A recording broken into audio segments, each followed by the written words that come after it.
ने मुसल्ले पे खड़ा किया और पीछे खड़े होकर मौला अली ने हजरत अबू बकर के पीछे नमाज अदा की। यह बिल्कुल अहले सुन्नत व जमात की हदीस, तारीख, सीरत की किताबों में वाज़े और दो टोक अंदाज से मौजूद है। लिहाजा हमें इस अदा पे भी नाज है, इस अदा पे भी शान, इस शान पे भी फख्र है कि जनाबे सिद्दीक अकबर मुसल्ले रसूल पे खड़े हुए गए।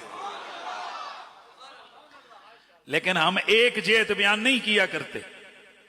हम कहते हैं कि जिस नमाज को अली पाक के थापा लगाकर आगे मुसल्ले पे खड़ा करके अबू बकर ने शुरू किया, उस नमाज को अत्तहियात पे खत्म किया था अबू बकर सिद्दीक ने, या आगे भी कुछ पढ़ा था?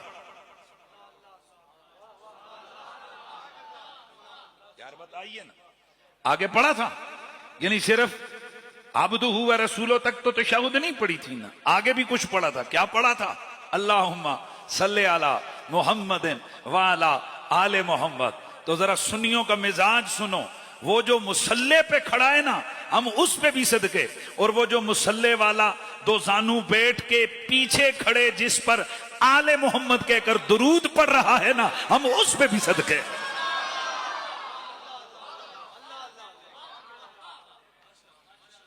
यह है आले सुन्नत व जमात का मनहज, यह है आले सुन्नत व जमात का मिनहाज, यह है आले सुन्नत व जमात का अंदाज।